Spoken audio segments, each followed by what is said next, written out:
వాక్యం జాగ్రత్తగా వినండి. వాక్యాన్ని అర్థం చేసుకునండి, అనుభవించండి, దాని ప్రకారంగా జీవించండి. దేవుడు నూతన కార్యాలు చేస్తాడు. లూకా సువార్త 19వ అధ్యాయము 1-2 వచనాలు మొట్టమొదటి మనం చూద్దాం.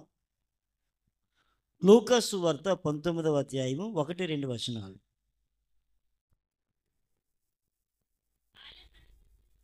ఆయన సంచరించుచు యెరికో పట్టణములో ప్రవేశించి దాని గుండా పోవుచుండెను.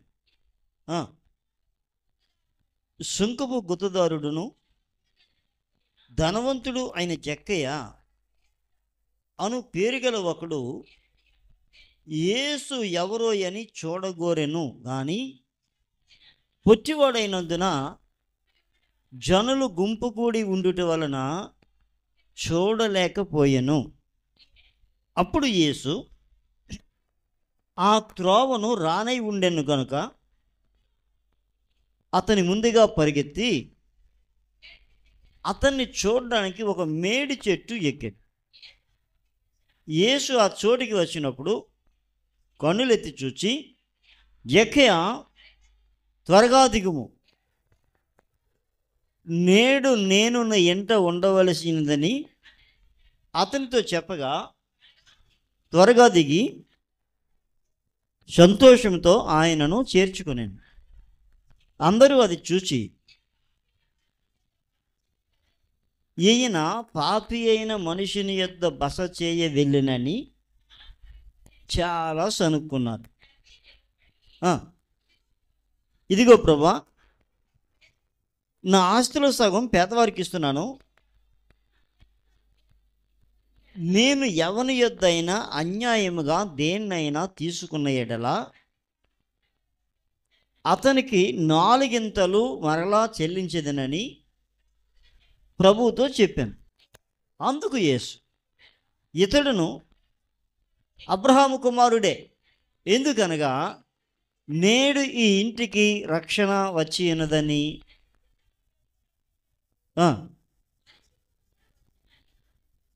ఒక్కసారి గట్టిగా చప్పట్లు కొట్టి దేవునికి అంటారు.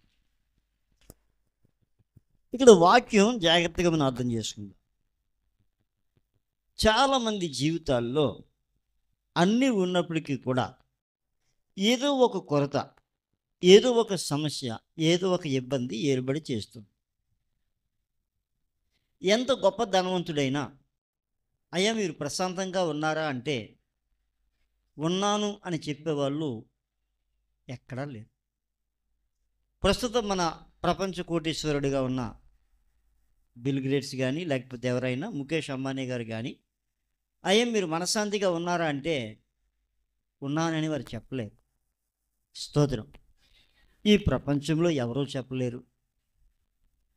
ప్రపంచ కోటీశ్వరుడిగా ఉన్న రతన్ టాటా గారిని అయ్యా మీరు ప్రశాంతంగా ఉన్నారా అంటే ఆయన కూడా నేను ప్రశాంతంగా ఉన్నానని చెప్పలేడు. దేవునికి స్తోత్రం. హల్లెలూయా. కారణం ఏంటి అని అడిగినట్లయితే అవన్నీ దొరికే స్థలము ఒకే ఒకటి, ప్రభువైన యేసుక్రీస్తు.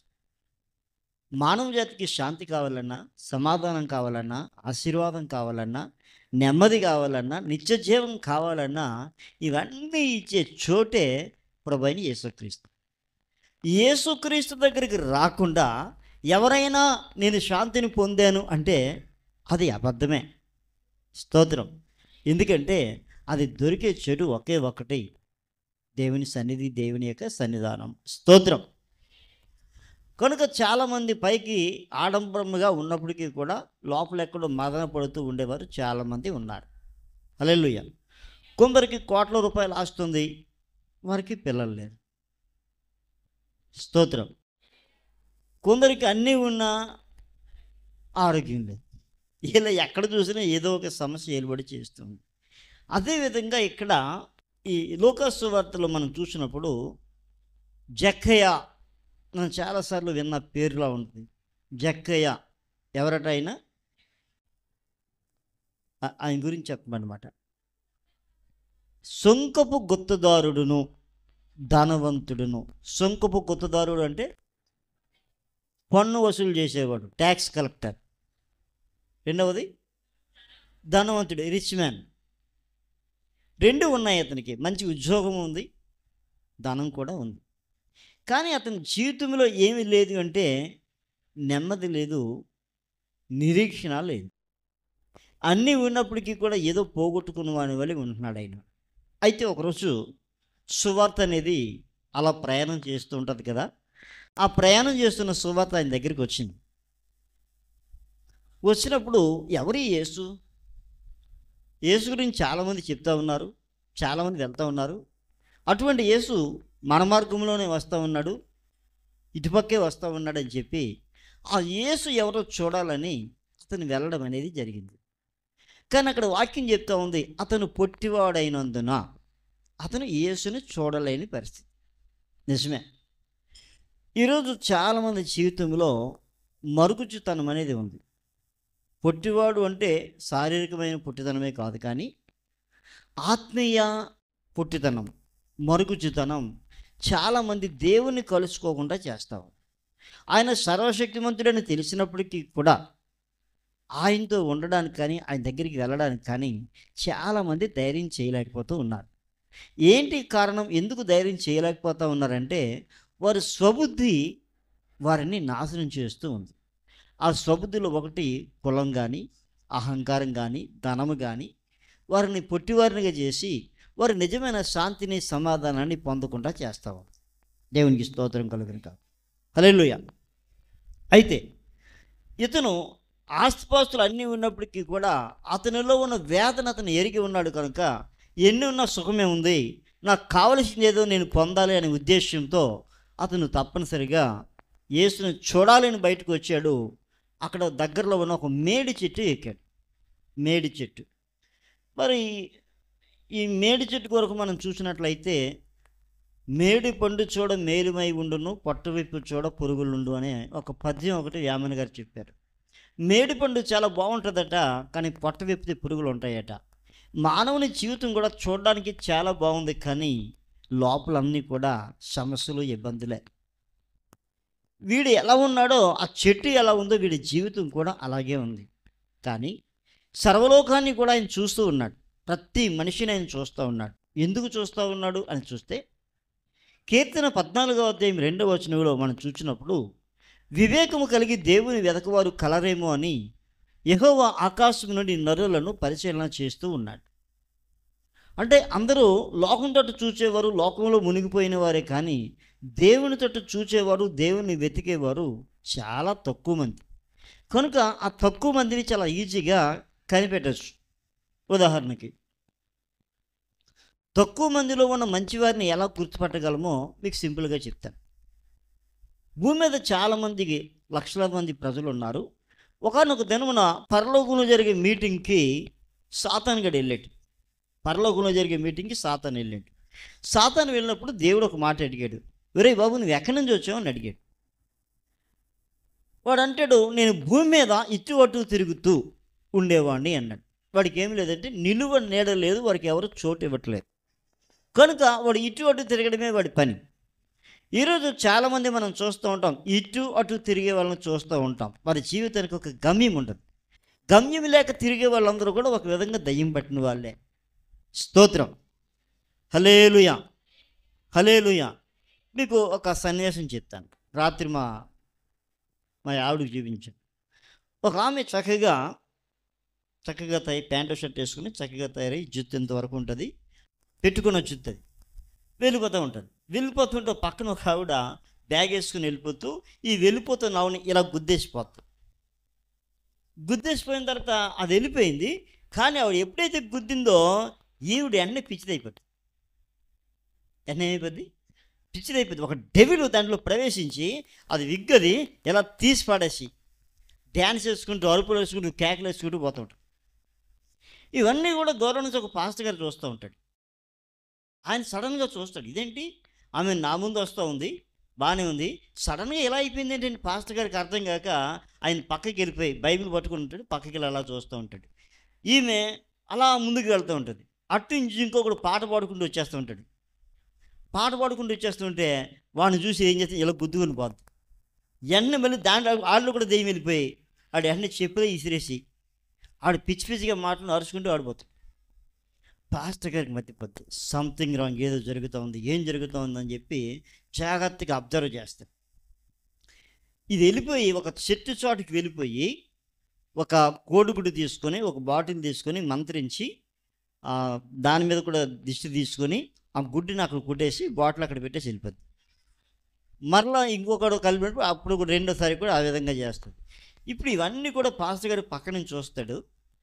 చూచి ఆయన వస్తాడు. ఇదేం చేస్తుందంటే ఆ బాటిల్స్ అవి తీసుకొని గుడ్డు పక్కలు కూడా పట్టుకొని పోతూ ఉంటే వెళ్ళిపోయేదైనా అంటాడు, స్టాప్ దేర్ అంటాడు. అనేసి కలిపోతుంది. అడిగిపోయి ఏంట్రా అని చెప్పి, ఇంకా దెయ్యం కదా ఆల్రెడీ, ఏముంటుందని మాంత్రికుడు అది వెంటనే రివర్స్ అయిపోవడం చేస్తుంది. యేసు నామములాగంటాడు.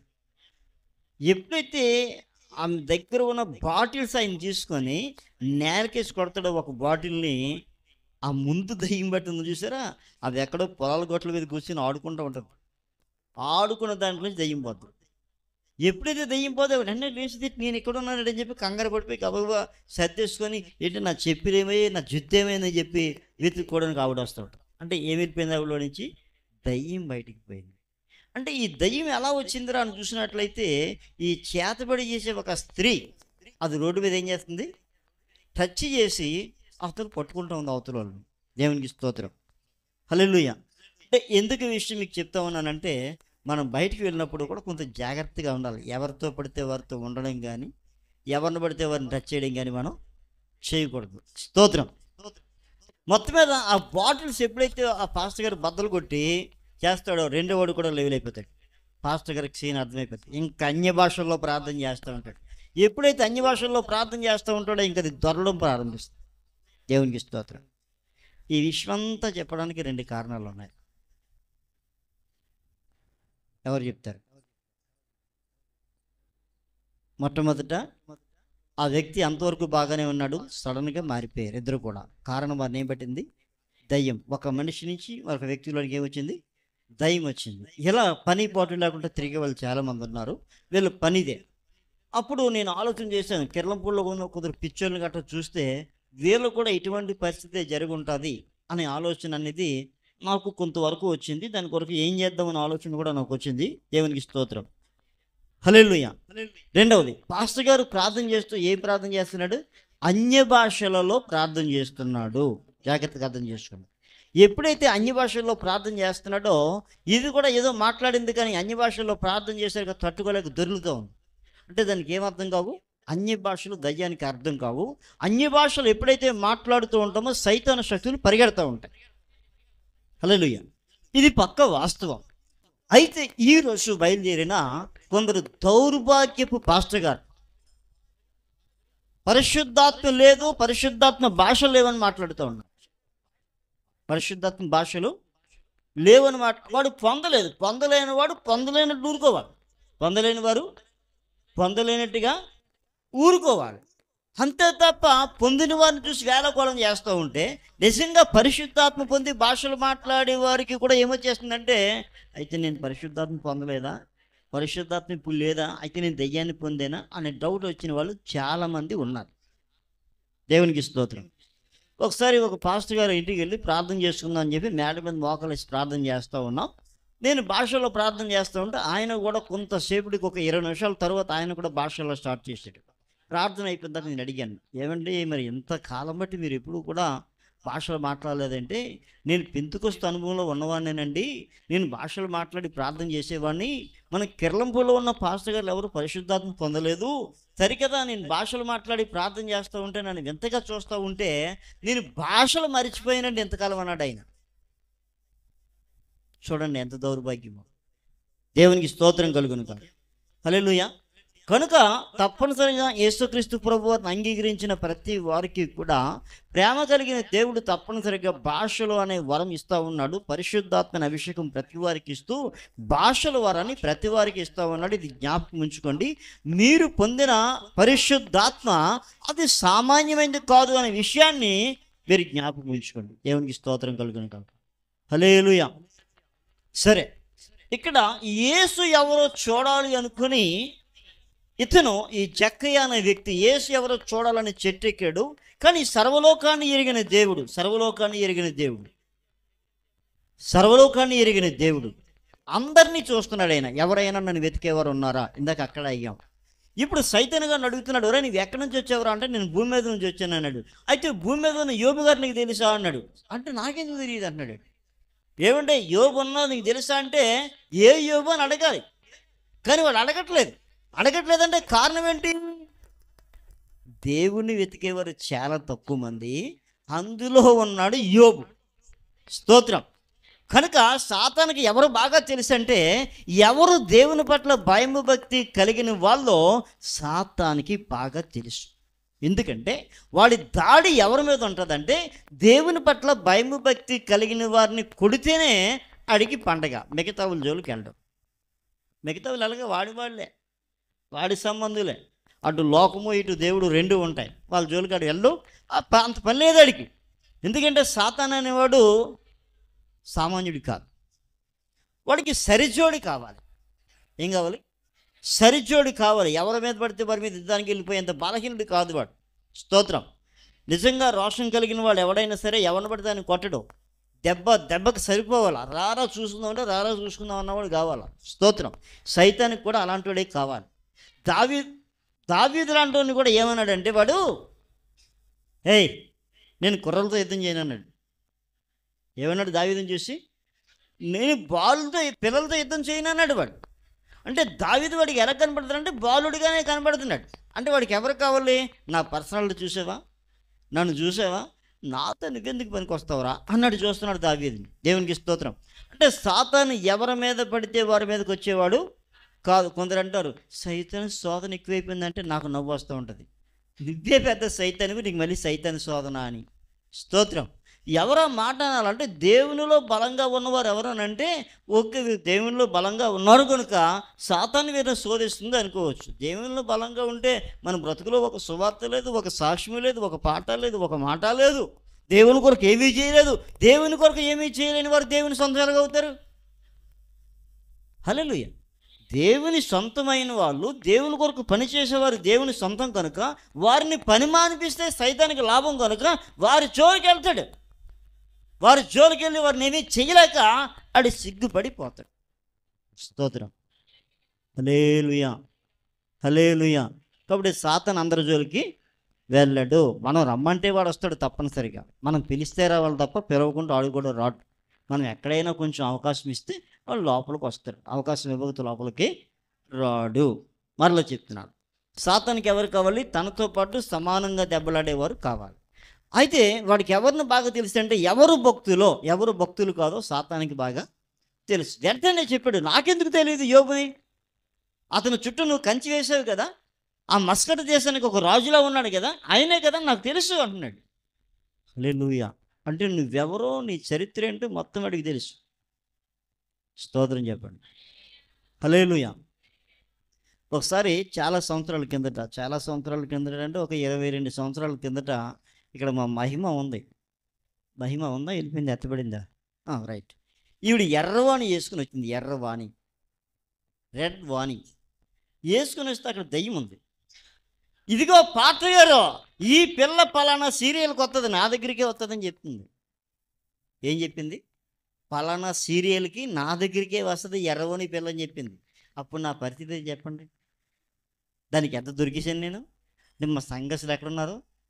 చాలా క్లియర్గా చెప్పింది అప్పుడు అది. అంటే అప్పుడు ఈ అమ్మాయికి అంత మారుమనసు అది లేదనుకుందాం, కానీ గుడికి వస్తూ ఉంది. గుడికి వస్తే ఎక్కడికి వెళ్ళిందని చెప్పింది అది? సీరియల్కి. అక్కడ ఎవరెవరు ఉన్నారో వాళ్ళందరూ ఏ సీరియల్కి వస్తున్నారో చెప్పేసింది అది. స్తోత్రం చెప్పండి. అంటే మన గురించి దయ్యానికి బాగా తెలుసు, దేవునికి బాగా తెలుసు. దేవుడు ఎవరిని చూస్తూ ఉన్నాడు? వివేకము కలిగి దేవుని వెతకు వారు కలరేమో అని ఆయన ఆకాశం నుంచి నరులను పరిశీలన చేస్తూ ఉన్నారు. ఎవరు దేవుని పట్ల భయభక్తులు కలిగి ఉన్నారు, వాడి ద్వారా వచ్చే నష్టం ఏంటని చెప్పి వారిని కొట్టడానికి సాతాను కూడా చూస్తూ ఉన్నాడు. స్తోత్రం. సాతాను ఎప్పటి వరకు చూస్తాడంటే నువ్వు చనిపోయే వరకు వాడు నేను పడగొట్టాలని చూస్తాడు. వాడికి దొరకకుండా ఉండాలంటే పరిశుద్ధత అనేదాన్ని మనం కాపాడుకుంటూ ఉండాలి. దేవునికి స్తోత్రం. నేను అప్పుడు ఎప్పుడో చాలా బాగుండేదానండి. నేను ప్రార్థన చేసి అలా జరిగిపోయిందండి, ఇలా జరిగిపోయేదండి. ఇప్పుడు కాదు, ఇప్పుడే ఎక్కువగా ఉండాలి. విశ్వాసులమైనప్పటికంటే ఇప్పుడే ఇంకా ఎక్కువగా అంటే ఎక్స్పీరియన్స్ ఏం చేయాలంటే పరిశుద్ధతలోనికి ఇంకా ఎక్కువగా నడిపిస్తూ ఉండాలి. అప్పుడు ఎప్పుడో ఉండేవాడిని కాదు, అప్పుడు తప్పుడే ఇప్పుడు ఇప్పుడే. గట్టిగా స్తోత్రం చెప్దాం. హల్లెలూయా, హల్లెలూయా. దేవుని వెతికేవారు ఎవరైనా ఉన్నారా అని దేవుడు ఆకాశం నుంచి నరులను పరిశీలన చేస్తూ అలా చూస్తూ ఉన్నప్పుడు జక్కయ్య కనపడ్డాడు. ఎవరు కనపడ్డారు? జక్కయ్య. యేసయ్య భూమి మీదే ఉన్నారు, కానీ ఆయన ప్రతి వారిని చూస్తూ ఉంటారు. ఎందుకు చూస్తూ ఉంటారంటే, ఒకటి దేవుని వెతికేవారు ఉన్నారా, రెండవది ఎవరైనా యథార్థంగా ఉన్నారా. ఎలా ఉన్నారా? యథార్థంగా ఉన్నారా. ఎందుకంటే యథార్థవంతులను బలపరచడానికి ఆయన కనుదృష్టి లోకమంతా సంచారం చేస్తుంది. జాగ్రత్తగా అర్థం చేసుకోండి. మనం యథార్థంగా ఉంటే మనల్ని బలపరచడానికి ఎవరు కనుదృష్టి చూస్తూ ఉంది అంటే, దేవుని కనుదృష్టి లోకమంతా చూస్తూ ఉంది బలపరచడానికి. దేవునికి స్తోత్రం. రెండవది ఎవరిని చూస్తున్నాడు? వివేకము కలిగి దేవుని వెతికే వారిని చూస్తూ ఉన్నాడు. అలా చూస్తున్నప్పుడు జక్కయ్య కనపడ్డాడు. యేసయ్య సరాసరి జక్కయ్య దగ్గరికి వచ్చేసి జక్కయ్య కిందకి రా, కిందకు దిగు, ఈరోజు నేను నీ ఎంట ఉండవలసి ఉన్నది. ఒకసారి చప్పట్లు కొట్టండి. ఎవరు పిలుస్తూ ఉన్నారండి? ఎవరు పిలుస్తూ ఉన్నారు? ఎవరు పిలుస్తున్నారు అని అడిగాను. ఎవరు? గట్టిగా చెప్పట్లేదు. ఎవరు? మహాదేవుడు, సృష్టికర్త, సర్వలోకాన్ని కలుగు చేసిన వాడు, ఆకాశాన్ని భూమిని నక్షత్ర మండలాన్ని కలుగు చేసిన వాడు. హల్లెలూయా. అంత గొప్ప దేవుడు మట్టి మనుషుని పిలుస్తా ఉన్నాడు. జక్కయ్య ఎందుకు త్వరగా దిగవయ్యా, నిన్ను ఇంట్లో ఉండాలి. దేవునికి స్తోత్రం. జక్కయ్యలో ఎంత ఆరాటం లేకపోతే యేసయ్య అతని ఇంటికి వస్తాడండి? నువ్వు ఇంటికి వస్తానని చెప్తాడండి? అంటే ఆ జక్కయ్యలో ఉన్న ఆరాటం చూడండి. ఒక్కసారి మనకి మనం ఆలోచించేద్దాం. మనలో ఇంత ఆరాటం ఎప్పుడైనా ఉందా? మనలో ఇంత ఆరాటం ఎప్పుడైనా ఉందా? నేను యేసు, యేసు నేను. పూర్వం పాట ఏదో పాడేవాళ్ళం, చాలామంది పాడేవారు, మర్చిపోయారు. ఏ పాట? నాతో నీవు, నీతో నేను, నాతో నీవు, నీతో నేను కలిసి ఉండాలయ్యా, మనం కలిసి పరిశుద్ధ.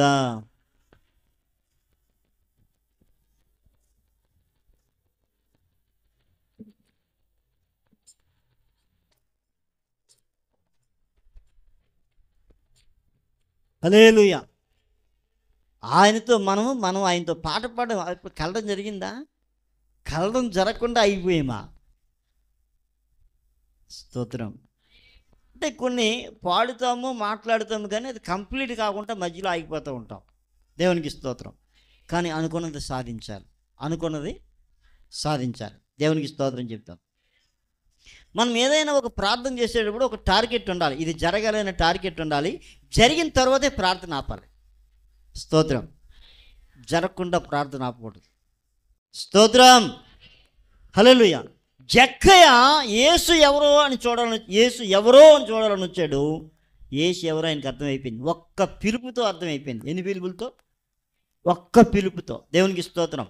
మరి మనల్ని దేవుడు ఎన్నిసార్లు పిలుస్తూ ఉన్నాడు? ఒక్క పిలుపుతో ఆయనకు అర్థమైపోయిందండి. ఏంటంటే, జక్కయ్య దిగు అనగానే ఆయనకు అర్థమైపోయింది, నేను యేసు ఎవరో చూడాలనుకున్నాను, కానీ నన్ను ఆయనకి ఎట్లా తెలుసు? పైగా నా పేరు కూడా ఆయనకి తెలిసింది. ఈ చెట్టు మీద ఉన్నానని తెలిసింది, నా పేరు తెలిసిందే, నా పేరుతో పిలుస్తూ నా ఇంటికే రావాలనుకుంటా ఉన్నాడే. దేవునికి స్తోత్రం కలుగును కాదు. ఆలస్యం చేయలేదండి. ఒక్క పిలుపుతో మారు మనసు పొందిన జక్కయ్య. అబ్రహాముని దేవుడు ఒక్క పిలుపుతో పిలిచాడు. అబ్రహమా, నీ తండ్రి ఇంటి నుంచి, నీ దేశం నుంచి, నీ బంధువుల్ని విడిచిపెట్టి రా, నేను చూపించే దేశానికి వెళ్ళు. వచ్చేసేటండి. ఒక పిలుపే, రెండు పిలుపులు లేవు. అంటే దేవుడు ఏర్పాటు చేసుకున్న వారు ఎలా ఉంటారో ఒకసారి ఆలోచించండి. దేవునికి స్తోత్రం కలుగును కాక. హల్లెలూయా, హల్లెలూయా. ఎప్పుడైతే జక్కయ్య వచ్చేసాడో యేసయ్య ఇంట్లోకి వెళ్ళాడు. యేసయ్యతో మాట్లాడుతూ బయటకు వచ్చి ఒక మాట చెప్తున్నాడు. ఏమని? ప్రభువా, నా ఆస్తిలో సగం పేదవారికి ఇస్తూ ఉన్నాను. మొట్టమొదటి ఆయన ఏం చేస్తూ ఉన్నాడట? ఆస్తిలో సగం. ఎందుకంటే ఎంత ఆస్తి నాకు ఉంది కానీ నాకు నెమ్మది లేదు, నేను చేస్తే నా ఆస్తి పరిస్థితి ఏంటో నాకు అర్థం కావట్లేదు. హల్లెలూయా. అంటే పిల్లలు లేరా ఉన్నారా తర్వాత విషయం, ఎంత ఉంటే ఎంత తింటామండి. స్తోత్రం. శ్యామల పేరుని అలా ఆయన గారు 20 లక్షలు వేసాడు బ్యాంకులో. వడ్డీ ఎంత వస్తుందమ్మా నెలకి? తక్కువలో ఎంత తక్కువ వేసుకున్నా 10,000 వస్తుంది. ఎంత తింటావు నువ్వు? ఎంత తిన్నా 10,000 తినేస్తావా? తినలేవు. నువ్వు ఎంత ఇటు అటు గెద్దన పెళ్ళి కాకినాడ తిరిగినా 10,000 అవ్వదు. దేవునికి ఇస్తూ మళ్ళీ మధ్యలో మీ అబ్బాయి కావాల్సినవన్నీ ఇస్తూ ఉంటాడు. హల్లెలూయా. సడన్గా నువ్వు పోతే నీ డబ్బులు పరిస్థితి ఏంటి? మా అబ్బాయి తీసుకుంటాడులేండి అంటే పావలా పెట్టుబడి పెట్టి 2 రూపాయలు దెబ్బెత్తున్నాడు. చెప్తా ఉన్నమ్మని చెప్పేది ఆలకించమ్మా. స్తోత్రం. నువ్వు లేవంటే ఎవరు నమ్ముతారు కానీ గట్టిగా స్తోత్రం. హల్లెలూయా, హల్లెలూయా. కానీ జక్కయ్యకి అర్థమైపోయింది నా దగ్గర ఎంత ఉన్నా ఉపయోగమో లేదు అని చెప్పి, ఇదిగో ప్రభా సగం పేదవారికి ఇస్తూ ఉన్నాను. దేవునికి స్తోత్రం. అంటే ఎలాంటి మనసు కలిగి ఉన్నాడో చూడండి ఆయన. దేవునికి స్తోత్రం కలిగిన ఇచ్చే మనస్సు. మరి ఇంత ఇచ్చే మనసు ఆయనకి ఒక్క పిలుపుతోనే మారు మనసు పొంది ఇచ్చే మనసు వస్తే, ఒక్క పిలుపుతో మారు మనసు పొంది ఒక్క పిలుపులోనే ఇచ్చే మనసు వస్తే, ఎన్నిసార్లు దేవుడు మనల్ని పిలుస్తూ ఉన్నాడు, ఎన్ని రకాలుగా హెచ్చరిక చేస్తూ ఉన్నాడు. ఎప్పుడైనా మనకి ఇలాంటి మనసు కలిగిందా? ఒక్కసారి ఆలోచించండి. ఎన్నిసార్లు వాక్యం వింటూ ఉన్నాం, ఎప్పుడైనా ఇలాంటి మనసు వచ్చిందా? రెండవది, నేను ఎవరి దగ్గరైనా అన్యాయంగా తీసుకుంటే, ప్రజలేమో ఆయన అన్యాయస్తుడు అది ఇదని చాలామంది పాస్టర్లు చెప్పగా విన్నాను నేను. వాడు అన్యాయస్తుడు అండి, అన్యాయంగా దొబ్బేశాడు వాడి దగ్గర. మరి బైబిల్లో నాకు అలాగేం కనపడలేదు. కానీ వాడే అంటూ ఉన్నాడు, ఒకవేళ నేను అలా దొబ్బేసినట్లయితే ఎవరి దగ్గరైనా నేను అన్యాయంగా తీసుకుంటే వాడికి 1కి 4 ఇస్తాను అన్నాడు ఆయన. 1కి మనం ఆలోచించేద్దాం. వాడిది ₹1,00,00,000 ఆస్తి అనుకుందాం. 50 లక్షలు ఇచ్చేసాడు. ఇంకా ఎంత ఉంది? 50 లక్షలు ఉంది. సోనమ్మ ఎంత ఉంది నీ దగ్గర? 50. ఇప్పుడు 50లో అన్యాయంగా సంపాదించితే 1కి 4 ఇచ్చేసాడు అనుకుందాం. ఇంకేమన్నా మిగులుతుందంటారా? మిగులుతుందా? చెప్పాలి బేగా. ఆన్సర్ ఎవరు బాగా చెప్తారో చూస్తున్నాను. ఏమ్మా?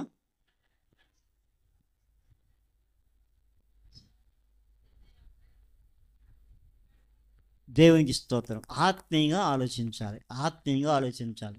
ఇంటి మీద 100 కాకులు ఉన్నాయి, ఒక కాకిని కొడితే ఇంకా ఎన్ని కాకులు ఉంటాయిరా అంటే 99 అనేవాళ్ళు ఉన్నారు. ఏముంటాయి ఇక్కడ? ఒక దెబ్బ తగ్గితే అన్నీ బాధితే మిగతా అన్నీ పోతాయి. స్తోత్రం. అంతే కదా? పోతాయి పోవా? అన్నీ పోతాయి. మరి 99 అనేది మామూలు లెక్క. అదేవిధంగా 10 లక్షలు ఉంటాయని మామూలు లెక్క. దేవునికి స్తోత్రం. వాడికి అన్నీ పోయినాడికి బాధ లేదు. కారణం ఏంటంటే ఏం కావాలో అది సొంతం అయిపోయింది. ఏం కావాలా ఇంకి? యేసు. స్తోత్రం.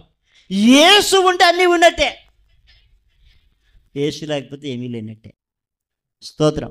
నీకు ఎన్ని కోట్లు ఆస్తున్నాయి కానీ నీ కుటుంబంలో నీ జీవితంలో నిన్ను నడిపించే నాయకుడు యేసు కాకపోతే నీకు ఏమున్నా ఏమీ లేకపోయినా వేస్ట్. దేవునికి స్తోత్రం. ఎంత ఉంది ఏమున్నాయనేది ప్రాముఖ్యమైనది కాదు, యేసు ఉన్నాడా లేదనేది ప్రాముఖ్యమైనది. ఎవరి ఇంట్లో యేసు ఉంటాడో వారు ధన్యులు. స్తోత్రం. అందుకే మన పితరుడైన దావీదు గారు ఒక మాట చెప్పాడు. ఆయన, యెహోవా నా కాపరి, నాకు లేమి కలుగదు. పచ్చిక గల చోట్ల ఆయన నన్ను పరులు చేయుచున్నాడు, శాంతికరమైన జలముల యొద్ద నన్ను నడిపించుచున్నాడు. స్తోత్రం. హల్లెలూయా. గాఢాంధకారపు లోయలో నేను సంచరించినను నా సైన్యము నా వెనకాల ఉంటుందన్నాడా? ఏమన్నాడమ్మా? ఎందుకు భయపడ్డు? ఎందుకు భయపడ్డు? సైనికులు వస్తారని కాదు, నీ దుడ్డు కర్ర నీ దండము నన్ను ఆదరిస్తాడు. ఏమి ధేమ అండి. దేవునికి స్తోత్రం కలుగును కాదు. అంటే క్రైస్తవుని జీవితంలో కావలసిన ధేమ ఏదంటే ఇదే, ఏమున్నా లేకున్నా. హల్లెలూయా. ఏమున్నా లేకున్నా, ఏమున్నా చాలిన దేవుడవు, చాలిన దేవుడ నీవు. ఆ వాక్యం చదివేయండి. చాలిన దేవుడవు, యేసు చాలిన దేవుడ.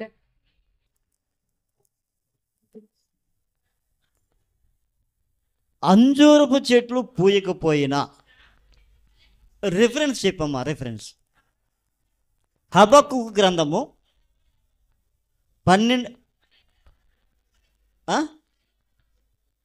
3వ అధ్యాయం 17వ మాట.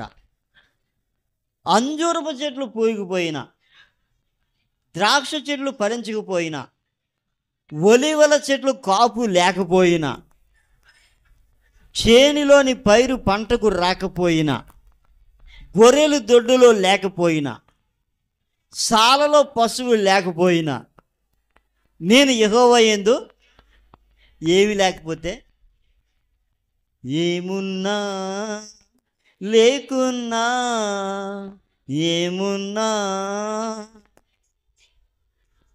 చూడండి, ఆయనకి ద్రాక్ష తోటలు ఉన్నాయి, ఒలివల తోటలు ఉన్నాయి, అంజురపు తోటలు ఉన్నాయి, పశువులు ఉన్నాయి, అన్నీ ఉన్నాయి. కానీ ఏమీ లేకపోయినా నేను యెహోవా యందు ఆనందిస్తాను. దేవునికి స్తోత్రం. కారణం ఏంటంటే ఆయన ఉంటే ఏమీ లేకపోయినా ఆయన ఉంటే చాలండి. ఆయన లేకుండా నీకు అన్నీ ఉన్నా కూడా వేస్ట్. స్తోత్రం, హల్లెలూయా.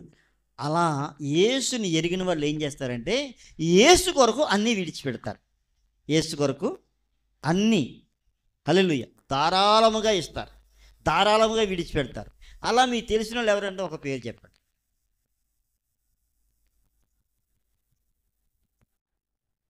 యేసుని సంపాదించుకొని తనకున్నవన్నీ పెంటగా ఎంచుకున్నాడట. యేసు కొరకైన జ్ఞానం ఏం పొందడానికి? జ్ఞానమును పొందడానికి. ఏం పొందడానికి అంటే ఒక మనిషికి దైవజ్ఞానం కావాలంటే, లోకజ్ఞానం పోవాలంటే, లోకజ్ఞానం ఎప్పుడు వస్తుంది? డబ్బులు పెట్టి వస్తుంది. హల్లెలూయా, హల్లెలూయా. ఒక వ్యక్తి నడిచేటప్పుడు జాగ్రత్తగా అర్థం చేసుకోండి. ఒక వ్యక్తి నడకను బట్టి ఆ వ్యక్తి ఏం కలిగి ఉన్నాడో చెప్పచ్చు. స్త్రీ అయినా పురుషుడైనా. దేన్ని బట్టి? నడకను బట్టి. చాలామంది దేవుని ఎరిగిన వారు నడిచే విధానం వేరు. దేవునితో నడిచిన వారు నడిచే విధానం వేరు. దేవునితో అనుభవం లేని వారు నడిచే విధానం వేరు. స్తోత్రం. దేవుని కలిగి ఉన్నవారు వారు ఏమున్నా అవన్నీ పట్టించుకోరు. వారు చాలా వినయంతో ఉంటుంది వారి నడక. వారి నడక ఎలా ఉంటుంది? చాలా వినయం ఉంటుంది. హల్లెలూయా. వారు రెస్పెక్టబుల్గా కనబడతారు. హల్లెలూయా. దేవునితో అనుభవం లేని వారు అసలు విషయం అర్థం కాని వారు కొంత ఉండగానే వారి నడక. ఆడోళ్ళు మగోళ్ళు కూడా ఇంకా కొన్ని నడకలు ఉన్నాయి. ఇప్పుడు నడవడానికి కుదరదు. గట్టిగా స్తోత్రం చెప్పి హల్లెలూయా. అంటే వారి నడకని బట్టి వారు ఎంతవరకు దేవుళ్ళో ఉన్నవారు దేవుని నమ్ముకున్నారా నమ్ముకోలేదని ఈజీగా చెప్పచ్చు. స్తోత్రం. అదేవిధంగా మనం మాట్లాడే మాట, మనం కూర్చునే విధానం బట్టి కూడా మనం ఎంతగా దేవుళ్ళో ఉన్నాము దేవుళ్ళో లేమని చెప్పచ్చు. స్తోత్రం. మన స్ట్రాటజీ అంతా కూడా మన వే ఆఫ్ బిహేవియర్లో ఈజీగా చెప్పచ్చు. దేవునికి స్తోత్రం. కారణం ఏంటంటే దేవుడు తన పిల్లలకి పౌలు గారి ద్వారా ఒక మాట చెప్పాడు. తిమోతి పత్రిక మొదటి పత్రిక 2వ అధ్యాయము అనుకువ స్వస్థ బుద్ధి కలవారయుండి. ఆగండి, చాలు ఇంకేముంది. స్త్రీ ఏం కావాలట? అనుకువ స్వస్థ బుద్ధి లేదు. వారికి డబ్బులు పెట్టి వారికి ఏముందంటే గర్వం ఉంది. కనుక పౌలు చెప్తున్నాడు, ఇగో స్త్రీలారా, మీరు లోకంలో ఎలా ఉన్నా పర్వాలేదు, కానీ నిజమైన దేవుని నమ్ముకున్న తరువాత మాత్రం మీకు ఏముండాలి? అనుకువ ఉండాలి, స్వస్థ బుద్ధి ఉండాలి. ఏమండి మరి వారు ఎలా ఉన్నారు? యెషయా గ్రంథం 3వ అధ్యాయం 16వ వచనం చూస్తే, సియోను కుమార్తెలు గర్విష్ఠురాండ్రై మెడచాచి నడుస్తూ వారసుపులు చూస్తూ కులుకుతో నడుచుచు కాళ్ళ గజ్జెలు మోగించుచున్నారు.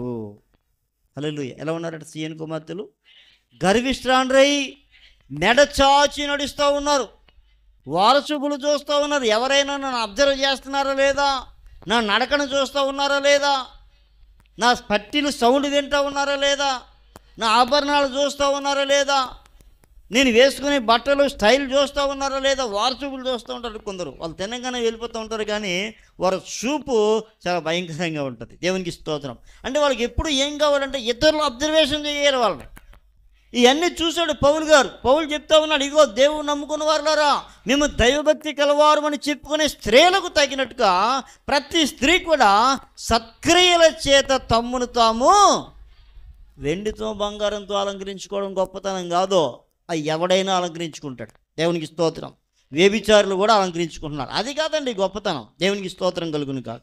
సత్క్రియల చేత, హల్లెలూయా, పెద్దలను గౌరవించే మనసు చేత, అత్తను గౌరవించే మనసు, తల్లిని గౌరవించే మనసు, పెద్దలను గౌరవించే మనసు మనకుందా లేదా?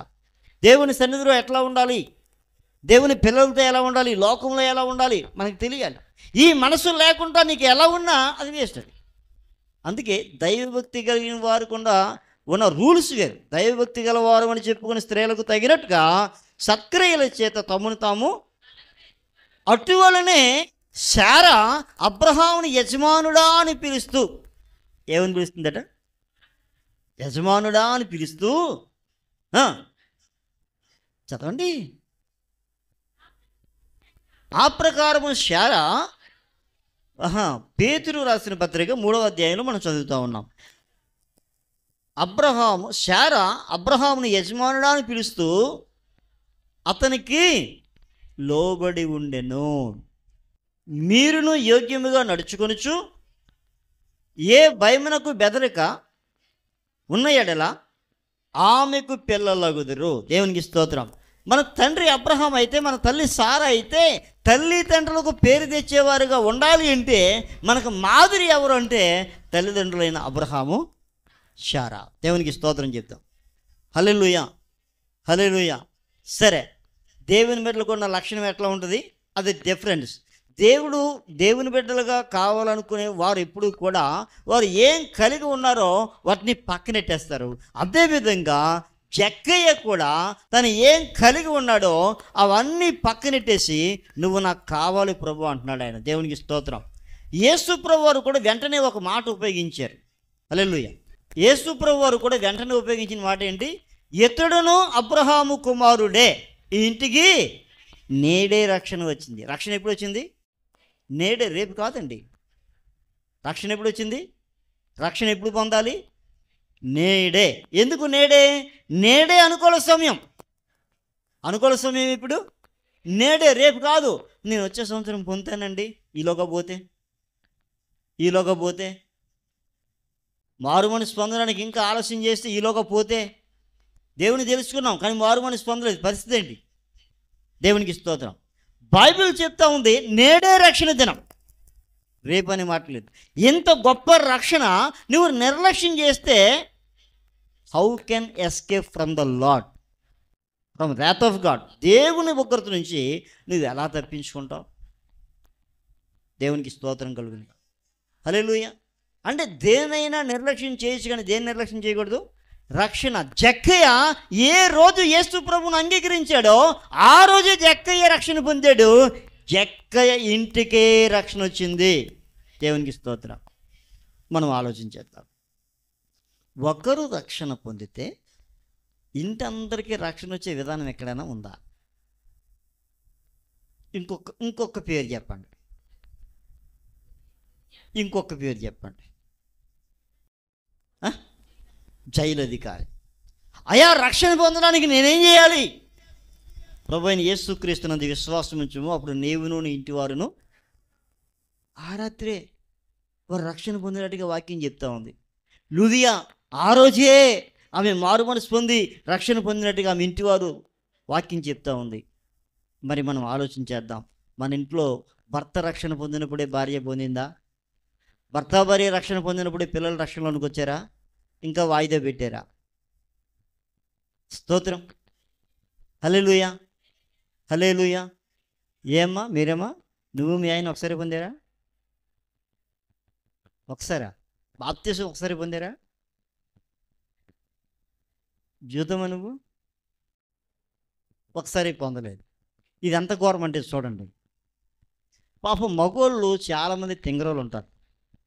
మగోళ్ళు చాలామంది యాకోబుకు తెంగరోడు, కానీ పైకి ఎలా కనపడతారంటే వీళ్ళు అన్నట్టు కనపడతారు. అంత సీన్ లేదు. ఈ ఆడవాళ్ళు చాలామంది ఏమంటారంటే మా ఆయన ఒప్పుకోవట్లేదండి అంటారు. మా ఆయన బాప్తీసం పొందడానికి మా ఆయన ఒప్పుకోవట్లేదండి, వస్తువులు అయితే ఇస్తే మా ఆయనకి ఇష్టం ఉండదండి, ఆయన ఒప్పుకోవట్లేదండి అంటారు. ఇది నిజమేమో అనుకుంటారు నాలాంటి గుడ్డోళ్ళు, నేను కాదు. స్తోత్రం. సరే, ఇప్పుడు ఈ యాకోబు గారు పాపం వచ్చేసి నాకు బాప్తీసం ఇవ్వమని అంటున్నాడు. వాక్యం వినేసి మీసాలై తీసేసి వచ్చాడు. ఆయన వాళ్ళ అన్నయ్యను మీసాలై తీసి నాకు బాప్తీసం ఇవ్వని అంటున్నారు. నాకు బుర్ర పని చేయట్లేదు. ఏంట్రా, ఎప్పటి నుంచో ఉన్నారు వీళ్ళ భార్యలు, వీళ్ళు ఇంకా మారు మనసు పొందలేదు, వీళ్ళు పొందేసేటట్టు నాకు అర్థం కాలేదు. 40 రోజులు ఫాస్టింగ్ నాకు అప్పుడు, వీళ్ళు కూడా కొన్ని రోజులు ఉన్నట్టున్నారు. సరే, మరి మీ సంగతి ఏంటమ్మంటే అంటున్నారు, ఇదేంటిది మా నాన్న ఒప్పుకోవాలని అంటున్నారు. ఏమండి, ఎవరైనా మొగుడు ఒప్పుకుంటే చాలా, అమ్మ బాబు ఒప్పుకోవాలా? అసలు వాళ్ళకి సంబంధం ఏంటి అంటే, నిజానికి మారు మనసు ఎవరికి లేదు? ఆడోళ్ళకి లేదు. తాగుపోతాడేనో మారిపోతున్నాడు. కానీ మీరమ్మ కూడా అంతే, సీనియర్ మీరమ్మ. ఇప్పుడు చెప్పుకున్నాం కదా, ఇందాక పిలిచాను, ఏమని పిలిచాను? సీనియర్ సిటిజన్ మీరమ్మ రావాలని పిలిచాను కదా పాటలు పాడడానికి. ఈవిడ ముందు నుంచి ప్రభువులోకి వచ్చింది, ఆయన ఎలా కోపం లేట్గా వచ్చాడు. ఆయన రెడీ అయిపోతే ఈవిడ ఒప్పుకోవట్లేదు. స్తోత్రం. యాకోబు గారు కూడా వార్నింగ్ ఇచ్చినట్టున్నారు, తర్వాత బాప్తీసం తీసుకుంటామంటే నడుము మీద అంతమని చెప్పినట్టున్నారు. అయినా అప్పుడు తీసుకోలేదు, తర్వాత తీసుకున్నారు. దేవునికి స్తోత్రం. కారణం ఏంటంటే మనకి కొన్ని ఇష్టాలు ఉంటాయి, కానీ బైబిల్ సెలవిస్తూ ఉంది, నీ స్వబుద్ధిని ఆధారము చేసుకొనక. నువ్వు ఎప్పుడైతే ప్రభు దగ్గరికి వచ్చావో, ప్రభుకి హ్యాండ్ ఓవర్ చేసుకున్నామో, ఈ హ్యాండ్ ఓవర్ చేసుకున్న తర్వాత ఇంకా సొంత ఆలోచనలకు తావులేదు. ఎప్పుడైతే యేసుక్రీస్తు రక్తములో కడగబడ్డామో మనము దేవుని సొత్తు అండి. దేవునికి హ్యాండ్ ఓవర్ అయిపోయిన తర్వాత ఆయన మనల్ని చూసుకునే విధానం ఉంటుందండి, అద్భుతం. దేవునికి స్తోత్రం చెప్తాం. హల్లెలూయా, హల్లెలూయా, హల్లెలూయా. ఏమండి, దేవుడు ప్రతిదీ కూడా ఒక ప్రాసెస్ ప్రకారంగా పెట్టాడండి. ఐగుప్తులో నుంచి జనాలను తీసుకుని వచ్చాడండి. జనాలను తీసుకుని వచ్చిన తర్వాత మోషేతో దేవుడు మాట్లాడి ఆ రోజు ఏం చెప్పాడంటే, రక్తాన్ని తీసుకొని అందరిపైన ప్రోక్షించు అన్నాడు. ఇంటి గుమ్మాల మీద రక్తాన్ని ప్రోక్షించమన్నాడు. ఎవరి ఇంటిలోనికైతే ఇంటి గుమ్మం మీద రక్తం ఉంటుందో ఆ ఇంటిలోనికి మరణ సంహార దూత వెళ్ళదు అని చెప్పాడు. అంటే ఇంట్లో వాళ్ళందరూ ఇప్పుడు ఎలా ఉన్నారు? చాలా భయభక్తులతో ప్రతి గుమ్మం మీద కూడా రక్తము చల్లి ఉన్నారు. ఆ మరణ సంహార దూత అలా దాటిపోయాడు తప్ప ఒక్క ఇశ్రాయేలు ఇంట్లో కూడా వెళ్ళలేదండి. దేవునికి స్తోత్రం. అంటే కుటుంబములన్నీ కూడా ఎలా ఉన్నాయంటే ఎలర్ట్గా ఉన్నాయి. దేవునికి స్తోత్రం. తర్వాత దేవుడు మోషేతో చెప్పాడు, ఇదిగో మీరందరూ కూడా పస్కా వధించండి అన్నాడు. ఈ పస్కా మీరు తినేటప్పుడు కేవలం ఇశ్రాయేలు మాత్రమే తినాలి, కానీ అన్యుడెవడు దీన్ని తినకూడదు. రెండవది, వేడివేడిగా తినండి అన్నాడు. హల్లెలూయా. అన్యుడెవడు దీన్ని, ఒకవేళ ఎవడైనా కొనబడిన దాసుడు ఉన్నట్లయితే వాడు సున్నతి పొందిన వాడైతే తినొచ్చు. రెండవది, రేపటి వరకు దీన్ని దాయకూడదు, బయట పారేయకూడదు, మిగిలిందని కాల్చేయాలని చెప్పాడు. కాల్చేయాలి అంటే ఎవరికి ఇదంటే ఐగుప్తులో నుంచి బయటకు వచ్చిన వారికి మాత్రమే ఈ కట్టడ. అదేవిధంగా ప్రభు వల్ల కూడా ఎవరికి అంటే పాపము నుంచి విమోచింపబడి మారు మనసు పొంది బాప్తీసం తీసుకున్న వారికి. మారు మనసు పొందకుండా బాప్తీసం తీసుకున్న వారికి కాదు. లోకంలో మారు మనసు పొందకపోయినా బాప్తీసం ఇచ్చేస్తూ ఉన్నారు. కారణం ఏంటంటే వారికి మారు మనసు అంటే ఏంటో తెలియదు. స్తోత్రం. ఈ జక్కయ్య కోసం చాలామంది మాట్లాడుతూ ఉన్నారు, కానీ జక్కయ్య చేసిన పని చాలామంది చేయలేకపోతున్నారు. జక్కయ్య తనకు కలిగినవన్నీ కూడా ఏం చేశాడు? విడిచిపెట్టాడు. స్తోత్రం. అంటేనే ప్రభు ఏమన్నారు? ఇతడు కూడా అబ్రహాము కుమారుడు, నేటి ఇంటికి రక్షణ వచ్చింది. అంటే అబ్రహాము ఏ విధంగా సమస్తాన్ని విడిచిపెట్టాడో దేవుని కొరకు, అబ్రహాము వలె కావాలనుకున్న ప్రతి వారు కూడా ఏం చేస్తున్నారు? అక్కడ లుదియా విడిచిపెట్టింది, జక్కయ్య విడిచిపెట్టాడు. దేవునికి స్తోత్రం. శైలు అధికారి కూడా యేసయ్యను ఎంచుకున్నాడు. యేసు కావాలి అనుకున్న అపోస్తలుడైన పౌలు కూడా, కోటీశ్వరుడైన పౌలు కూడా సమస్తాన్ని పెంటగా ఎంచుకొని యేసుతో నడవడానికి వచ్చాడు. దేవునికి స్తోత్రం చెప్తాం. హల్లెలూయా. సులువా కష్టమా?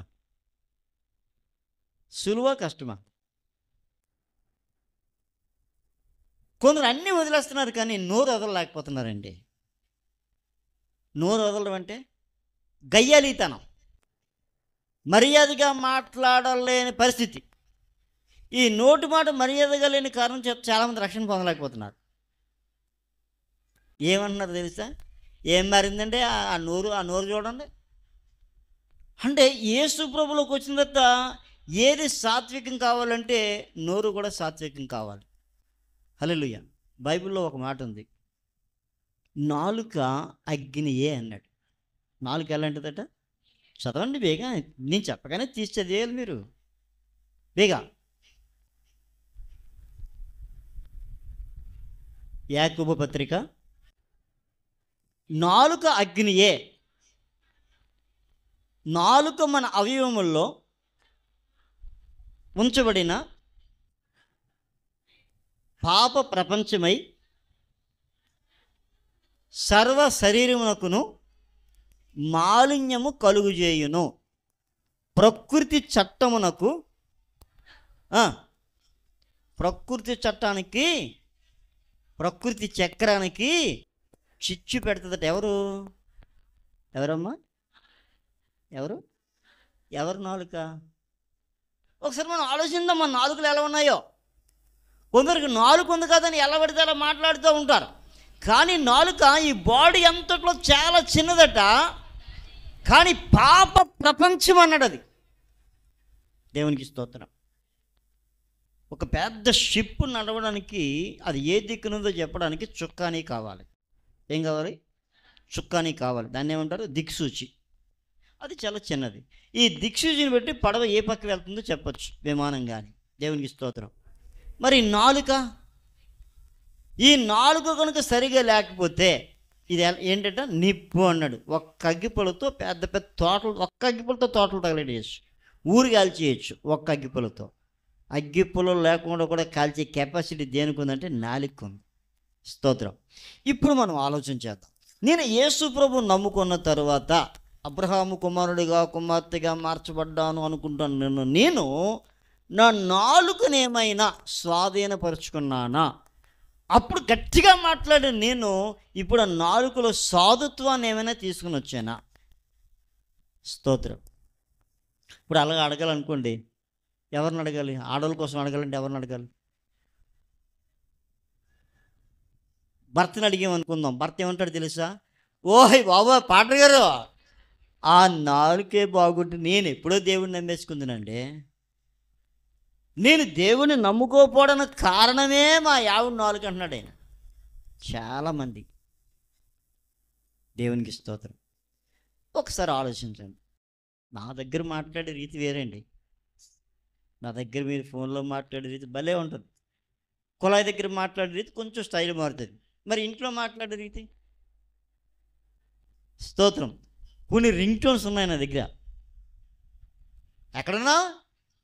ఎప్పుడు వస్తా? ఇంకందరూ మర్యాద ఉండదు. స్తోత్రం. హల్లెలూయా. ఏమండి ఉండదు. ఇప్పుడు ఏమండి లేదులే. ఏంటది? బేబీ బేబీ ఊరైపోయింది ఇప్పుడు. బేబీ ఆడలు బేబీ, మగలు బేబీయే.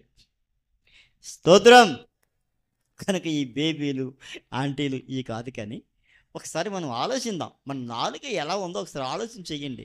పాస్టర్ గారు, నేను ప్రభువు నమ్ముకున్న తర్వాత నా నాలుక పూర్తిగా మారిపోయిందండి, మడతడిపోయిందని అన్నవాళ్ళు ఒకసారి అలాగా. ఇంకా లేదండి. ఎప్పుడు మారుతుందండి? స్తోత్రం చెప్పండి. హల్లెలూయా. మన తండ్రి అయిన దేవుడు అబ్రహామును కుమారుడిగా పిలుస్తూ ఉన్నాడు. ఆయన మనకి తండ్రిగా పిలిచి చెప్తా ఉన్నాడు. ఆయన ఎంతమంది నా అబ్రహాము వలె, నా కుమారుడైన అబ్రహాము వలె నా మాట వింటారో మీరు ఆయనకి కుమారులుగా కుమార్తెలుగా ఉంటారు అన్నాడు. అంటే ఇప్పుడు మన నాలుక అగ్ని లాంటిది కనుక మన నాలుక మన పక్కింటి వాళ్ళు రక్షణ పొందకుండా చేస్తుందా? యజమాని రక్షణ పొందకుండా చేస్తుందా? తోడుకోవడం రక్షణ పొందకుండా చేస్తుందా? అంటే మనలో మాదిరి అవతల వాళ్ళు చూస్తూ ఉంటారు కదా, మనకు కలిగిన మాదిరి ఎలాంటిది. ఇప్పుడు ఫర్ ఎగ్జాంపుల్ జక్కయ్య మాదిరి మామూలు కాదు. బైబిల్లో చెప్పేసాడు, ఇతడును అబ్రహాము కుమారుడే, దేవుడే డైరెక్ట్ సాక్ష్యం ఇస్తూ ఉన్నాడు. కానీ కొందరు పనికిమాలిన బ్యాచ్ ఉంటుంది. ఈ పనికిమాలిన బ్యాచ్ ఏమంటున్నారంటే, ఈ జక్కయ్య పాపి అయిన మనుష్యుడు. ఎవరట? పాపి కానివాడు ఎవడండి? అసలు భూమి మీద పాపం చేయలేని ఎవడున్నాడా? దేవునికి స్తోత్రం. ప్రతి మనిషి పాపే. నేను పాపము చేయలేదని ఎవడైనా చెప్పుకుంటే వాడు దేవుణ్ణి అబద్ధకునిగా చేసిన వాడగును అని బైబిల్ యోహాను పత్రిక 1వ అధ్యాయము 9వ వచనం చెప్తుంది. స్తోత్రం. అంటే నేను పాపము చేయలేదనడానికి ఎవరికి అధికారం లేదు. అది ఒకప్పుడు. కానీ యేసు ప్రభు దగ్గరికి వచ్చిన తర్వాత మన నాలుకను స్వాధీనపరచగలిగామా? మన మాట ద్వారా ఇతరులు మన సమాధానకరమైన సువార్త ద్వారా కానీ, సమాధానకరమైన మాటల ద్వారా కానీ మన మీద ఎవరైనా ఆశ్రయించే పరిస్థితిలో ఉన్నారా? మన మాట ఎవరినైనా బలపరుస్తుందా, ఆదరిస్తుందా? ఒకసారి ఆలోచన చేయండి. స్తోత్రం. ఎందుకంటే మనం అబ్రహాము కుమారులము కావాలి. స్తోత్రం.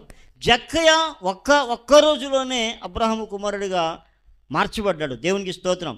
అతను కొన్నవన్నీ గొప్పగా ఎంచుకోలేదైనా అతను కొన్నవన్నీ పెంటగా ఎంచుకున్నాడు. అతను దేవుని గొప్పగా ఎంచుకున్నాడు కాబట్టి ఇతరులకు దానం చేసే గుణాన్ని కలిగి ఉన్నాడు. దేవునికి ఇచ్చే గుణాన్ని కలిగి ఉన్నాడు. దేవునికి స్తోత్రం. చాలామంది అడుక్కునే గుణాన్ని కలిగి ఉంటారు కానీ ఇచ్చే గుణాన్ని కలిగి ఉండరు. కానీ దేవుని బిడ్డలు అయిన వారు అలా ఉండరు. దేవునికి స్తోత్రం కలుగును గాక. హల్లెలూయా. బైబిల్లో పౌలు గారు అంటాడు, వారిలో దాతృత్వం పెరిగిన కొలది అంటాడు ఆయన. స్తోత్రం. వారు మనస్సు మారిన కొలది, వారు ప్రభువులో అంకిత భావం కలిగిన కొలది వారు ఇచ్చేవారుగా ఉన్నారంటాడు.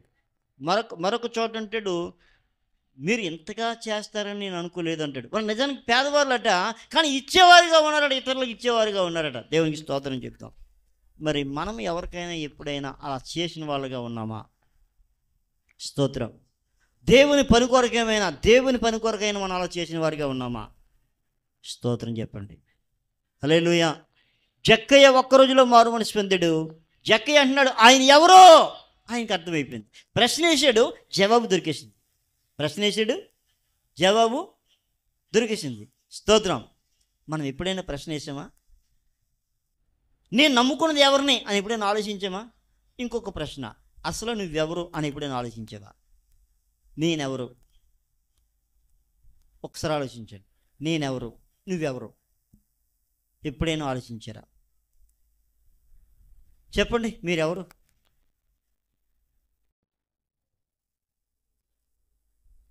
నేనంటాను, మీరెవరో మీకు అర్థమైతే, మనం ఎవరో మనకు అర్థమైతే మనము సామాన్యులం కాదు.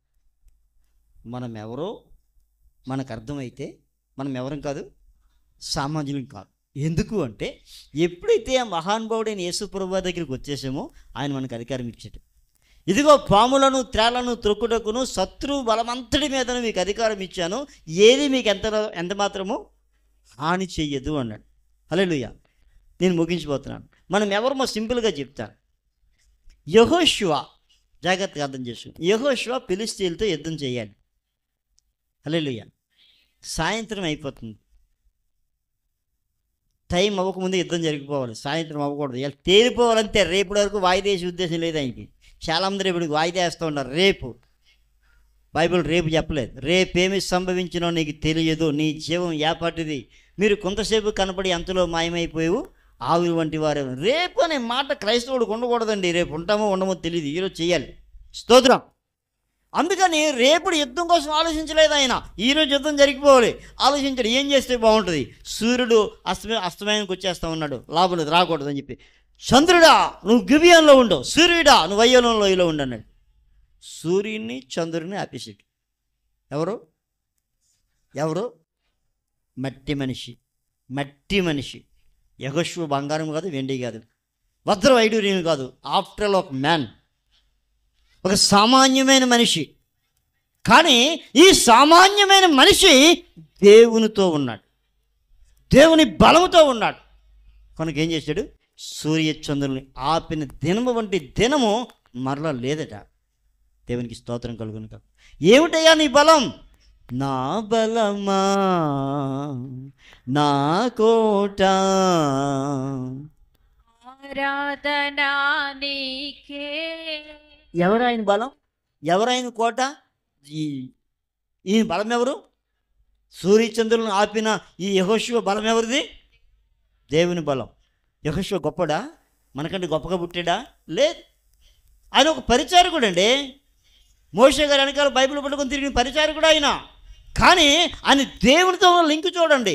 మోషే గారు 40 రాత్రులు 40 పగలు దేవునితో కొండ మీద ఉన్నాడు. కానీ దేవునికి మోషేకి మధ్యలో కింద ఉన్నాడు ఆయన. కానీ దైవ భక్తిలో ఉన్నాడు, దేవునిలో ఉన్నాడు, దేవునితో ఉన్నాడు. స్తోత్రం. ఒకసారి యేసుప్రభు వారు ఒక దైవజనుని తీసుకుని వెళ్ళాడు. జుత్తు పట్టుకుని తీసుకుని వెళ్ళాడట. ఎలా తీసుకుని వెళ్ళాడు? జుత్తు పట్టుకుని తీసుకుని వెళ్ళి ఒక లోయలో దించాడట. ఒక లోయలో దించేటట కాదు, దించాడు. అటాకి దించేకి తేడా ఉంది. స్తోత్రం. యెహెజ్కేలు 37లో ఉంటుంది. హల్లెలూయా. దించిన తర్వాత అక్కడ ఏముందంటే శవాల గుట్ట ఉంది. శవాలు కాదు, ఎముకల గుట్ట, ఎండిపోయిన ఎముకలు. ఆయన అన్నాడు, నరపుత్రుడా, ఎండిన ఎముకలు బ్రతకగలవా?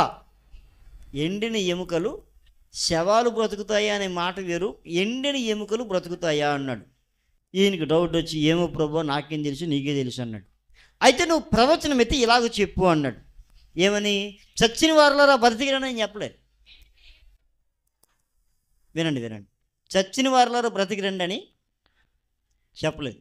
స్తోత్రం. విడిగా చెప్తున్నాడు. ఈరోజు నేను ఒక మాట చెప్తున్నాను. ఒక చెట్టు, ఒక మొక్క, కుండీలో ఉన్న మొక్క తీసి పాడేసాం, బయటికి లాగేసాం. లాగేసిన వెంటనే వాడిపోద్దా? 1-2 రోజుల తర్వాత వాడుతుందా?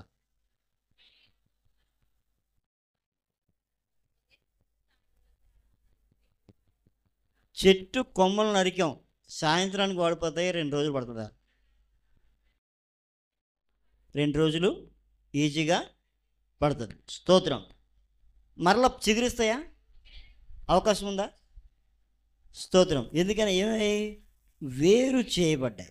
ఇప్పుడు నేను చెప్పే మాట జాగ్రత్తగా అర్థం చేసుకో. రోగమా పో అనే మాట కంటే మనలో చాలామందికి బీపీ ఉంది, షుగర్ ఉంది, మోకాలు నొప్పులు ఉన్నాయి. వీటికి మూలం ఒకటి ఉంది. వీటికి మూలం వేరు ఒకటి లోపల ఉంది. వేరు, ఆ వేరు చిగురించినప్పుడు బీపీ పెరుగుతూ ఉంది, షుగర్ పెరుగుతూ ఉంది, తగ్గుతూ ఉంది. దాన్ని చంపడానికి ఒక ట్యాబ్లెట్. జాగ్రత్తగా అర్థం చేసుకుని, వేరు తీసేస్తే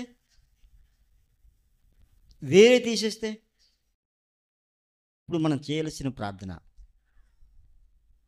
బీపీని మొలకెత్తింప చేస్తున్నా, షుగర్ని మొలకింప చేస్తున్నా, ఆ వేరు యేసు నామంలో పీకి వేస్తున్నాం. చెప్పండి గట్టిగా ఆమేనండి. ఇప్పుడు నేను వేళకోళంగా మాట్లాడట్లేదు, చాలా సీరియస్గా చెప్తున్నా. విశ్వాసాన్ని మర్చిపోయాం మనము. మరలా నేను చెప్తున్నాను, ఏ అవిశ్వాసపు మొలక మనలో వచ్చిందో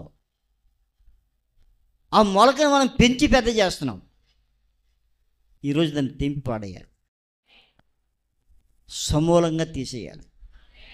అవిశ్వాసము అనే దాన్ని సమూలంగా తీసేయాలి. ఒక ఛాలెంజ్ చేద్దాం. అది ఏ బలహీనత అయినా. యెహెజ్కేలుతో దేవుడు చెప్తున్నాడు, ఎముకలని కలపమని చెప్పాడు. ఎవరితో చెప్పాడు? దేవుడు చెప్పలేదు, చెప్పు నువ్వు అన్నాడు. ఒక మనిషితో చెప్తున్నాడు, నాకేమీ తెలియదన్న మనిషితో చెప్తున్నాడు. యెహెజ్కేలు ఎలా చెప్పన్నాడు? దేవుడు ఏం చెప్పమన్నాడో ఆ మనిషి అది చెప్తా ఉన్నాడు. దేవునికి స్తోత్రం. చెప్పేవాడు మనిషే, చెప్పన్నవాడు దేవుడు. దేవునికి స్తోత్రం. ఈరోజు మనతో మాట్లాడే దేవుడు మనకి చెప్తూ ఉన్నాడు. నీ చేతిలో పెట్టాడు ఆయన. దేన్ని ఎలా బంధించాలో మన చేతికి ఇస్తూ ఉన్నాడు. అది ఏదైనా సరే, ఏ సమస్య అయినా సరే, సమస్య మూలం ఆ వేరుని తీసి పాడేయగలిగిన కెపాసిటీ ఈరోజు దేవుడు మనకి ఇస్తూ ఉన్నాడు. స్తోత్రం. హల్లెలూయా. అద్భుతం చేస్తాడు, అద్భుతం చేస్తాడు. గుడ్డివారికి కన్నులిచ్చిన దేవుడు, పుట్టుగుడ్డి కన్నులిచ్చిన దేవుడు, పుట్టినప్పటి నుంచి ఎముకలు చచ్చుబడిపోయిన వాటిని నడిపించిన దేవుడు సజీవుడుగా ఉన్నాడు, సజీవుడుగా ఉన్నాడు. ఈరోజు దేనికి కురంగాల్సిన పని లేదు. సమస్య ఏదైనా ఆజ్ఞాపించుదాం, ఒక మాట మీద ఉందాం, సత్యం అనే దానికి లోబడదాం. సత్యం అనే దట్టి ఎప్పుడైతే మనం కడతామో, జాగ్రత్తగా అర్థం చేసుకున్నాడు, నడుము బలపరచబడిన తరువాత నిలవడానికి పని చేయడానికి శక్తి ఉంటుంది. ఈరోజు మనం బిగించాల్సింది నడుం, అంటే సత్యము, నిజం. మనం మాట్లాడినప్పుడు అధికారం మనకు ఉంటుంది. మనం చెప్పచ్చు, అపవిత్రాత్మ పో యేసు నామములో. షుగర్ను కలిగించే ఆ జీవం ఏదైతే ఉందో అది యేసు నామములో చచ్చును గాక. షుగర్ను కలిగించే జీవం యేసు నామములో చచ్చును గాక. బీపీని కలుగు చేసే జీవం యేసు నామములో చచ్చును గాక. గురిడితనాన్ని కలుగు చేసే జీవం యేసు నామములో చచ్చును గాక. అది పెరుగుతూ ఉంది, కళ్ళు కనబడట్లేదు, పెరుగుతూ ఉంది. అది జీవం చావాలి, చంపే అధికారం దేవుడు మనకి ఇచ్చాడు. దేవునికి స్తోత్రం. హల్లెలూయా, హల్లెలూయా. ఇది వాక్య సత్యం. మరలా దేవుడు ప్రత్యేకంగా మాట్లాడడం ప్రారంభించాడు. స్తోత్రం. నేను కూడా రాత్రి నుంచి ఉపయోగిస్తాను, చాలా ఏడ్చాను. నిజమే, ఒక జీవం మనలో పనిచేస్తూ ఉంది. అవిశ్వాసం అనే జీవం మొలకెత్తుతూ ఉంది, దాన్ని చంపేయాలి. సమస్య అనే జీవం మొలకెత్తుతూ ఉంది, దాన్ని చంపేయాలి. దాన్ని చంపే కెపాసిటీ మన దగ్గరే ఉంది. అధికారం ఇచ్చిన దేవుడు మనతో ఉన్నాడు. నీలో ఆత్మ నుంచాడు ఆయన. ఏ ఆత్మ కలిగి ఉన్నాడో, యేసు ప్రభువు ఏ పరిశుద్ధాత్మ కలిగి ఉన్నాడో, శిష్యులకు ఏ పరిశుద్ధాత్మ ఇచ్చాడో అదే పరిశుద్ధాత్మ అభిషేకాన్ని దేవుడు మనకి కూడా ఇచ్చాడు. మనం పొందింది వేరే ఆత్మ కాదు, అదే ఆత్మ. దేవునికి స్తోత్రం. కనుక పరిశుద్ధాత్మ పొందిన మనం ఎవరిమీ కూడా సామాన్యులం కాదు. ఆయన చెప్పాడు, ఒక్కడు 1000 మందిని తరుమును, ఇద్దరు 10,000 మందిని తరుముదురని. దేవునికి స్తోత్రం. ఒక్కడికి 1000 మందిని ఎదిరించే శక్తి ఉంది, ఇద్దరు కలిస్తే 10,000 మందిని ఎదిరించే శక్తి ఉంది. ఏ రోగమైనా, ఏ బలహీనత అయినా. స్తోత్రం. మరలా మనం ప్రారంభించుతాం, మరలా ప్రాక్టీస్లోకి తెద్దాం. సమస్యను చూసి భయపడద్దు. ఎందుకంటే జక్కయ్య జీవితంలో సమస్యలు ఉన్నాయి. ఎప్పుడైతే యేసుకు చోటు ఇచ్చాడో జక్కయ్య జీవితం మారిపోయింది. లుదియా జీవితం ఒక వ్యాపారవేత్త. ఎప్పుడైతే యేసయ్యకు చోటు ఇచ్చిందో ఆమె దైవజనులతో అంటూ ఉంది, అయ్యా మీరు నా ఇంటికి రావడానికి నేను అర్హురాలను అని ఎంచితే నా ఇంటికి వచ్చి భోజనం చేయండి అయ్యా. బా, ఏం వినయమండి. దేవునికి స్తోత్రం. అయ్యారా నేనేం చేయాలి? ప్రభువైన యేసుక్రీస్తునందు రక్షణ విశ్వాసం ఉంచుము, అప్పుడు నీవును నీ ఇంటి వారును. అంతవరకు గాయాలు చేసిన వాడు జైలర్, ఒక నమ్మకస్తుడు ఆయన. కానీ యేసు ఎవరో ఎరిగిన తర్వాత అధికారాన్ని పక్కన పెడుతూ ఉన్నాడు. దేవునికి స్తోత్రం. యేసు ఎవరో జక్కయ్య కాదు, మనం ఎరగాలి. మనం ఎలా ఉన్నామో ఒక మాట మీకు చెప్తాను. మార్క్స్ వార్త 4వ అధ్యాయం 35వ వచనం చూడండి. ఆ దినమే సాయంకాలం అయినప్పుడు ఆయన అద్దరికి పోవుదుమని వారితో చెప్పాను. జనులను పంపివేసి ఉన్నపాటున చిన్న దోణిలో తీసుకొని పోయిరి. ఆయన వెంబడి మరికొన్ని దోణులు వచ్చాను. అప్పుడు పెద్ద తుఫాను రేగి ఆయన ఉన్న దోణి మీద అలలు కొట్టినందున దోణి నిండిపోయెను. దోణి అమరమున తలగడ మీద తలవాల్చుకుని నిద్రించుచుండెను. వారు ఆయనను లేపి, బోధకుడా మేము నశించిపోతున్నాం, నీకు చింత లేదా అని ఆయనతో అనిరి. అందుకు ఆయన లేచి గాలిని గద్దించి నిశ్శబ్దముగా ఊరుకుండమని సముద్రముతో చెప్పగా గాలి అణిగి మిక్కిలి నిమ్మలమాయెను. ఒక్కసారి చప్పట్లు కూడా దేవునికి అంటారు. యేసు ప్రభు ఏ పడవలో ప్రయాణం చేస్తూ ఉన్నారో శిష్యులు కూడా అదే పడవలో ఉన్నారు. వెనకాల మరికొన్ని దోణులు వస్తూ ఉన్నాయి, దానికోసం మనకొద్దు. కానీ భయంకరమైన తుఫాను, గాలి భయంకరంగా ఉంది. వీరు ప్రయత్నాలు వీరు చేస్తూ ఉన్నారు, వీరు ఏమీ చేయలేకపోయారు. యేసు ప్రభు మాత్రం అదే పడవలో ప్రశాంతంగా పడుకున్నాడు.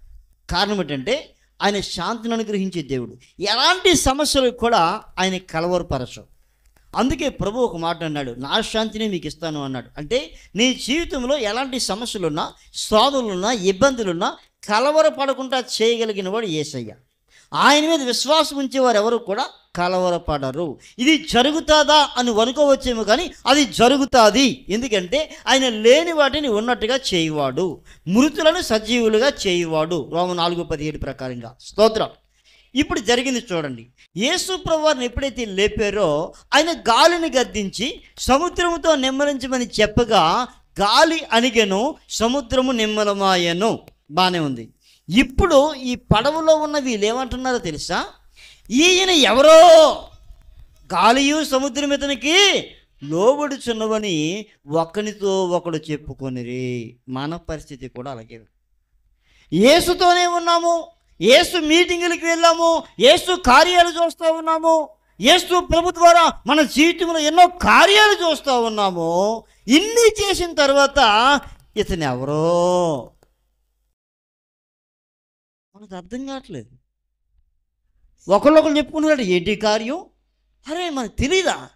తెలుసు, కానీ తెలియని వాడిగా మారిపోయాం. ఆయన ఎవరో జక్కయ్యకి తెలియదు, కానీ తెలిసిన వాడిగా మారిపోయాడు. స్తోత్రం. వీళ్ళకి తెలుసు, తెలియని వారిగా ఉన్నారు. ఆయనకి తెలియదు, తెలిసిన వాడిగా మారిపోయాడు. అతను స్వీకరించే విధానం వేరు, మనము స్వీకరించే విధానం వేరు. దేవుణ్ణి మనం స్వీకరించే విధానాన్ని బట్టి మన జీవితంలో జరిగే కార్యాలు ఉంటాయి. స్తోత్రం చెప్తాం. హల్లెలూయా, హల్లెలూయా. ఈరోజు ఒక నిర్ణయం తీసుకోండి, చిన్నగా ప్రారంభించండి, ఆయన మాట వినండి. ఆయన ఏం చెప్పాడో తూచా తప్పకుండా దాన్ని పాటించండి. మనమే సముద్రాన్ని గద్దిద్దాం, మనమే గాలిని గద్దిద్దాం. స్తోత్రం. ఎంతవరకు ఉపయోగించే శక్తి వేరు, ఎక్కడి నుంచి మనం ఉపయోగించే శక్తి వేరు. దేవునికి స్తోత్రం. ఈ కొండను చూచి సముద్రంలో పడమంటే అది పడతాది అని చెప్పాడు ఆయన. స్తోత్రం. ఎలాంటి సమస్య అయినా, ఈ కుటుంబం బాగుపడదు అని నువ్వు అనుకున్నా దాన్ని బాగు చేసేవాడు యేసయ్య. యేసయ్య హృదయ అంతరంగాల్లో టచ్ చేసాడంటే అద్భుతాలు జరుగుతాయి. అలా జరగడానికి మూలం ఎవరంటే మనమే. మనం తెలుసుకోవాలి, నేను సామాన్యుని కాదు, ఆ సర్వలోక రక్షకుడైన దేవుడు, సృష్టికర్త అయిన దేవుడు నన్ను ప్రేమించి నన్ను ఏర్పాటు చేసుకొని ఆయన ఆత్మ నాలో ఉంచాడు కనుక నేను ఆయన బిడ్డను, నేను భయపడను, నేను వెరవను. ఆయనకు తోడై ఉన్నాడు. ఆయన వాగ్దానం చేశాడు, నేను విడువను, ఎడబాయను, నిబ్రము కలిగి ధైర్యంగా ఉండు.